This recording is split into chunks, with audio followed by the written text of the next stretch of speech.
A flight attendant's worst nightmare. But justice was served. The soft hum of the engines filled the air as Flight 407 soared high above the Atlantic.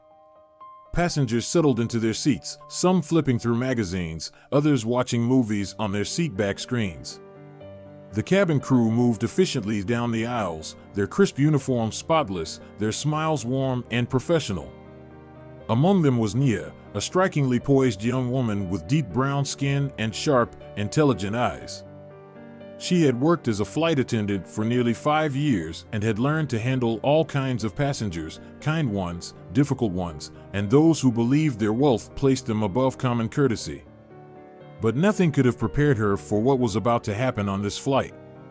At the front of the first-class cabin sat a man in his late 50s, dressed in a tailored navy blue suit with gold cufflinks that gleamed under the overhead lights. His salt and pepper hair was slicked back, and the expensive watch on his wrist told everyone he was a man of means. His name was Mr. Carter, and he exuded the kind of arrogance that made people around him uneasy. As Nia approached his seat with a warm, professional smile, she spoke in her usual polite tone. "Good afternoon, sir. May I get you something to drink?" Mr. Carter barely spared her a glance. He waved a dismissive hand. "I'll let you know when I need something," he said, his voice clipped and impatient. Nia nodded, unfazed. She was used to passengers who preferred not to engage. But something about his tone, the way he refused to even look at her, made her stomach tighten. As she moved on to the next row, she caught the eye of an elderly woman who gave her a sympathetic look. Nia had dealt with rude passengers before, but she knew how to keep her composure. Minutes passed, and she continued her duties, making sure everyone in first class was comfortable. When she reached Mr. Carter's seat again, she noticed his glass was empty. "Would you like a refill on your drink, sir?" she asked, keeping her voice pleasant. This time, he looked up at her, and something in his expression shifted. His lips curled slightly, his gaze cold. "I don't need you hovering over me," he said sharply. "Do your job and stop bothering me." A hush settled over the immediate area. A businessman working on his laptop paused mid-typing. A young couple sharing a pair of headphones exchanged glances. Nia felt a prick of heat rise in her chest, but she forced herself to remain calm. She had encountered this type of man before, the kind who believed his money gave him the right to belittle those he deemed beneath him. "My apologies, sir," she replied evenly. "I'll be nearby if you need anything." She turned to leave, but his voice stopped her in her tracks. "I swear," he muttered just loud enough for the surrounding passengers to hear, "they'll let just about anyone work these jobs nowadays." Nia froze. The words were like a slap in the face, sharp and deliberate. A few heads turned. A man in a window seat frowned. A young woman across the aisle bit her lip. But no one said a word. Nia felt the weight of every eye on her. She knew she had two choices: respond and risk escalating the situation, or take the high road, as she had been trained to do. She inhaled slowly, her fingers tightening around the tray in her hands. "Enjoy your flight, sir," she said quietly before stepping away. As she walked down the aisle, she could still feel the burn of his words on her skin. But she had no idea that someone else had been listening, someone who held far more power than Mr. Carter could ever imagine. And that person was about to make sure that justice was served. The flight continued smoothly, but a heaviness hung in the air around first class. The other passengers had returned to their books, their movies, or their work, but a few kept stealing glances at Nia as she moved through the aisle. Some looked uncomfortable, others indifferent. She had seen this reaction before. Most people didn't like confrontation, especially when it involved someone wealthy and powerful like Mr. Carter. They would rather look away, pretend they hadn't heard anything. It was easier that way. But Nia carried on, keeping her head high. She had worked too hard to let a man like that shake her. As she reached the galley, a soft voice spoke from behind her. "Mississippi." She turned to see an elderly woman, probably in her 70s, with soft silver hair and a kind face.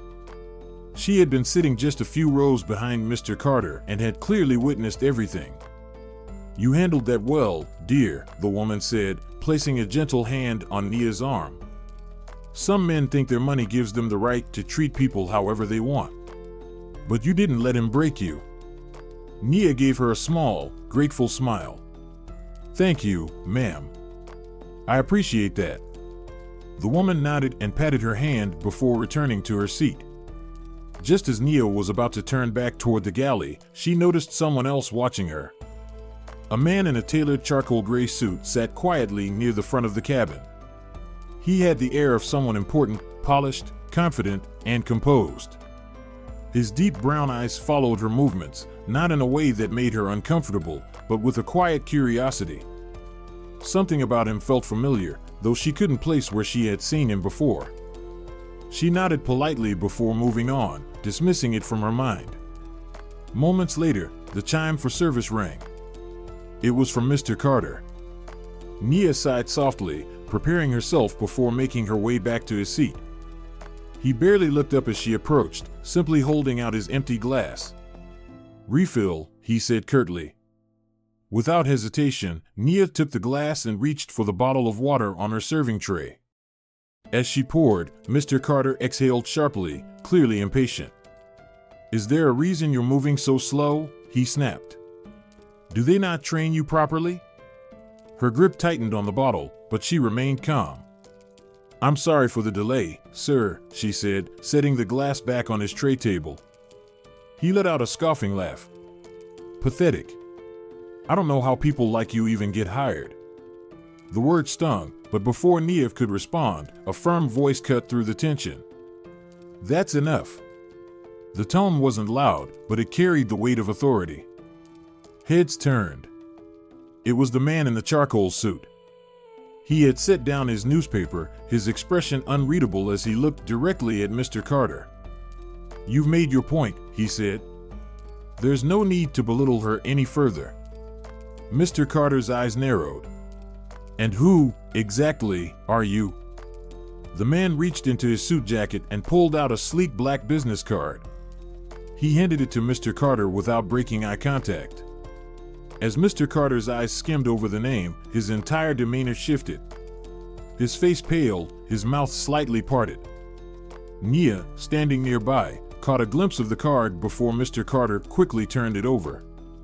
Jonathan Bennett, CEO, SkyLux Airlines. The entire cabin fell silent. Passengers began whispering, heads turning back and forth between the two men. Mr. Carter's arrogance flickered for just a moment, replaced by uncertainty. "Mr. Bennett," he finally said, forcing a stiff smile. I didn't realize." Jonathan Bennett didn't let him finish. "No, you didn't," he said evenly. "But you should have." Then he turned to Nia. "You handled yourself with professionalism and grace," he said. "I sincerely apologize for the treatment you've received on my airline." Nia blinked, stunned. "Thank you, sir." But the moment wasn't over. Jonathan Bennett shifted his gaze back to Mr. Carter, his expression cool but firm. "As of this moment, consider yourself permanently banned from all SkyLux flights." A sharp gasp rippled through the cabin. Mr. Carter's jaw dropped. "You can't do that." "I absolutely can," Bennett replied smoothly. "And I just did." Mr. Carter's face turned red, his fingers gripping the armrests. He looked around as if searching for support, but no one came to his defense. A few passengers began clapping softly. Then more joined in. And suddenly, the first-class cabin erupted into applause. Nia stood frozen, her heart racing. She had never seen justice served so swiftly. Mr. Carter, humiliated and speechless, slumped back into his seat. For the first time on that flight, he had nothing to say. For the first time on that flight, Mr. Carter looked uncertain.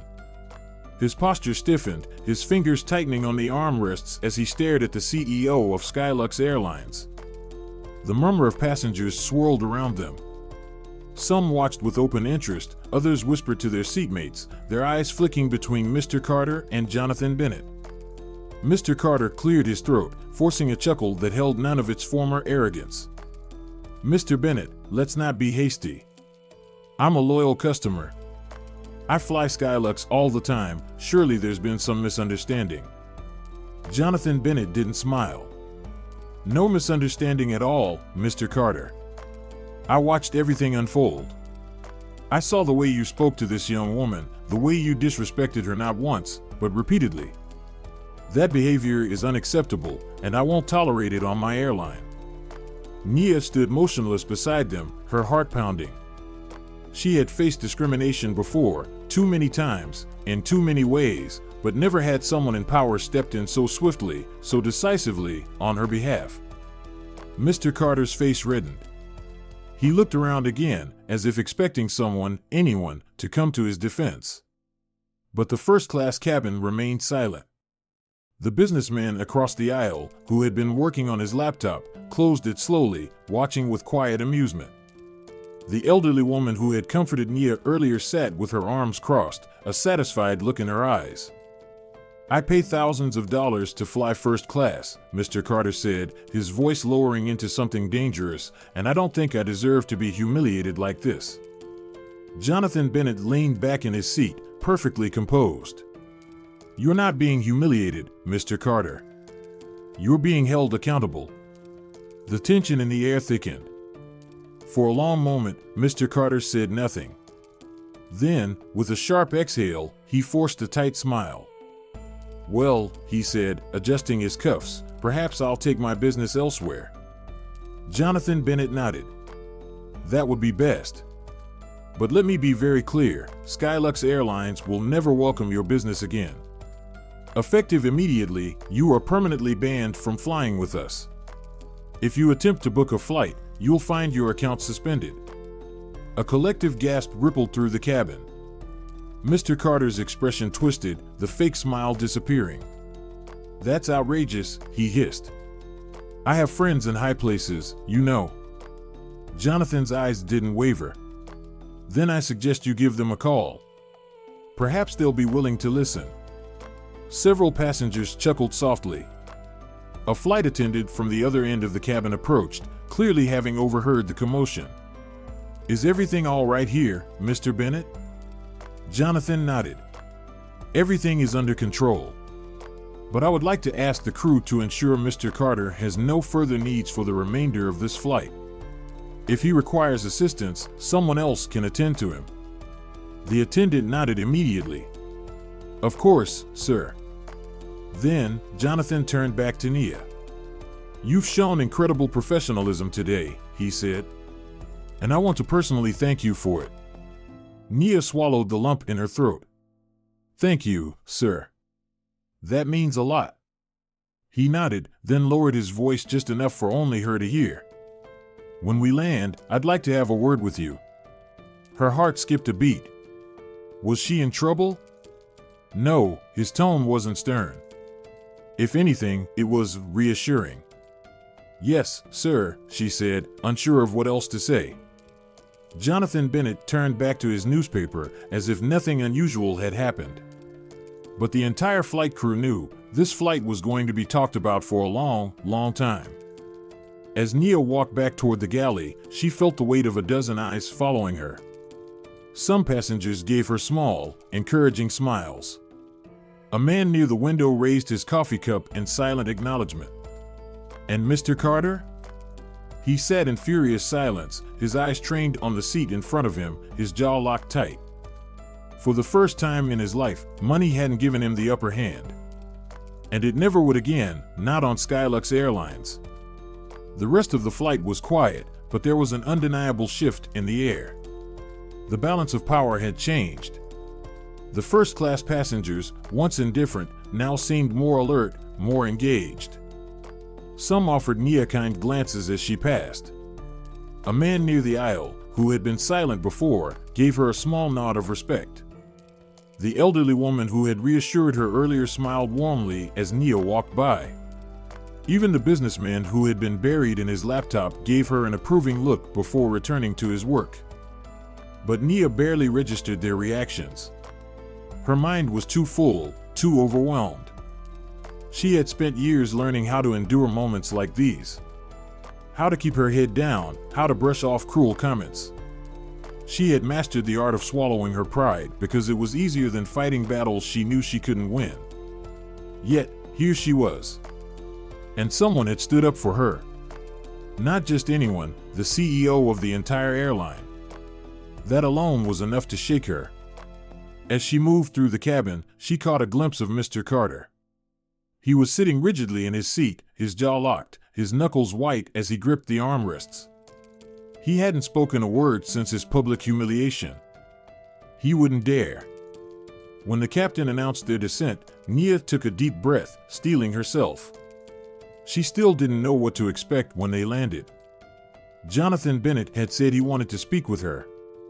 That could mean anything. Was it just to reassure her? To check in? Or was there more to it? She didn't have time to dwell on it. The plane touched down smoothly at JFK Airport, rolling to a stop at the gate. As passengers began gathering their belongings, Jonathan Bennett remained seated, reading his newspaper as if this were any other flight. Mr. Carter, however, was one of the first to leave. He grabbed his briefcase, his movements stiff and jerky, and stormed off the plane without a backward glance. No one said goodbye to him. No one even acknowledged him. Nia exhaled slowly, letting the moment settle. And then, Jonathan Bennett stood up. The first-class passengers moved aside instinctively as he stepped into the aisle. He turned to Nia with that same calm, unreadable expression. "Miss Brooks," he said, "would you walk with me?" Her breath hitched. "Of course, sir." She followed him toward the front of the plane. The crew watched in silent curiosity as she walked beside the CEO, exiting the aircraft. Once inside the jet bridge, away from the remaining passengers, Jonathan Bennett turned to face her fully. "I wanted to speak with you personally," he said. "What happened back there, that wasn't just about one difficult passenger. That was about something much bigger." Nia swallowed, standing up straighter. "Sir?" Jonathan steadied her, his sharp eyes taking in every detail of her posture, her presence. "I saw the way you handled yourself," he continued. "The way you refused to stoop to his level. You didn't let him break you. That kind of professionalism, that kind of strength, it's rare." Nia felt her pulse quicken. "I started this airline with the belief that everyone should be treated with respect, staff included," he said. "Unfortunately, not every passenger believes in that. And when people like Mr. Carter come along, we need people like you to set the standard." She wasn't sure how to respond. "I'd like to offer you a promotion," he said simply. Her breath caught. "A promotion?" Jonathan nodded. "You've proven that you don't just do your job, you elevate it. I want to move you into a leadership role. I'd like you to train other flight attendants on handling situations like today with grace and confidence. If you're interested, of course." Nia felt the weight of his words settle in. She had dreamed of moving up in the airline, but promotions were hard to come by. Most of the time, they went to people who fit a certain mold, people who weren't like her. And now, the CEO himself was offering it to her. She hesitated, feeling a swell of emotion she wasn't sure how to process. "I'd be honored, sir." Jonathan Bennett smiled for the first time since she had met him. It was subtle, but genuine. "I had a feeling you'd say that," he said. Reaching into his pocket, he handed her a business card with his direct contact information. "Take a few days to think about it," he said. "But if you're ready, we'll start your transition next week." Nia stared at the card, the reality of the moment washing over her. This morning, she had been just another flight attendant, trying to get through the day. Now, her entire future had changed. As Jonathan Bennett turned to leave, he paused and looked back at her. "By the way," he said, "I meant what I said. You handled yourself beautifully today. And the next time someone like Mr. Carter crosses your path?" He smirked. "They won't get away with it." Then, with a polite nod, he walked away, disappearing into the airport terminal.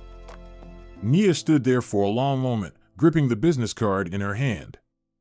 And for the first time in her career, she felt truly seen, truly valued, and finally, respected. Nia stood at the edge of the jet bridge, gripping the business card in her hand, her fingers tracing the embossed lettering. Jonathan Bennett, CEO, SkyLux Airlines. The weight of the moment pressed down on her, yet she felt lighter than she had in years. She had expected today to be just another routine flight, another day of serving passengers who either ignored her presence or, worse, treated her as if she were invisible. Instead, she had found herself at the center of something much bigger. A moment of injustice. A moment of humiliation. And then, a moment of justice. She glanced down the terminal and saw Jonathan Bennett's tall frame disappearing into the distance, blending into the sea of travelers. He had spoken with the same effortless authority he carried in the cabin, yet his words to her had been personal, deliberate. He hadn't just witnessed what happened, he had made it right. And more than that, he had seen her.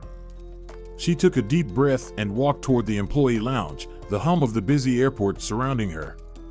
Flight crews moved swiftly through the corridors, passengers hurried toward their gates, announcements crackled over the intercom. The world kept turning.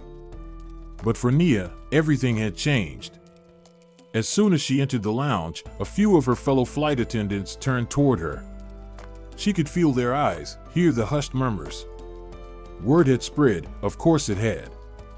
Events like that didn't stay quiet for long. Her closest friend on the crew, a blonde woman named Lisa, approached with wide eyes. "Nia," she whispered, gripping her arm. "Did that really just happen?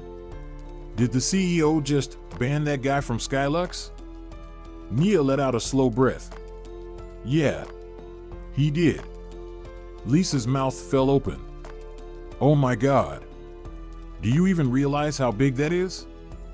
"I don't think it's fully hit me yet," Nia admitted. Lisa lowered her voice.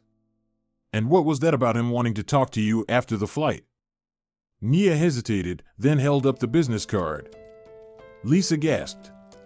"No way. He offered me a promotion," Nia said, her own voice sounding distant to her ears. Lisa stared at her. "Are you serious?" Nia nodded. "He said he wants me to help train other flight attendants on how to handle situations like what happened today." For a moment, Lisa just shook her head in disbelief. Then, slowly, a smile spread across her face. "Girl," she said, "that's not just a promotion. That's a career change." Nia's stomach flipped. The weight of that truth settled deep in her chest. This wasn't just about one bad passenger. It wasn't even just about one act of justice. This was a shift in her entire future. For so long, she had believed that staying quiet, enduring, and pushing forward was the only way to get by in this world. That standing up would cost her. That being seen would make her a target. But today had proven something different. Today, she had been seen. And instead of it costing her everything, it had given her more than she ever expected. Lisa squeezed her hand. "So what are you gonna do?" Nia looked at the business card one last time. Then, with a steadying breath, she slipped it into her pocket. "I think it's time," she said, a slow smile forming on her lips. "Time for what?" Lisa asked. Nia straightened her shoulders, her confidence finally matching the fire inside her. "For me to fly higher." And with that, she walked out of the lounge, ready to embrace the future that had just been placed in her hands. The end. This story is a powerful reminder that dignity and respect should never be optional. No matter our profession, background, or social standing, we all deserve to be treated with kindness. Nia's experience highlights a truth many have faced, moments of discrimination and unfairness that often go unchecked. But what made this moment different was the presence of someone willing to step in and make things right. Jonathan Bennett's actions prove that leadership isn't just about running a company, it's about setting a standard for decency and fairness. For those of us who have lived through decades of change, this story reinforces that progress happens when good people refuse to look the other way. It's easy to stay silent, to let injustices slide because they don't directly affect us. But change only comes when someone is willing to speak up for what is right. Whether in our communities, families, or daily interactions, we all have the power to stand for respect, fairness, and dignity. In our later years, we have a responsibility to pass down this wisdom, to teach future generations that true strength lies in lifting others up, not tearing them down.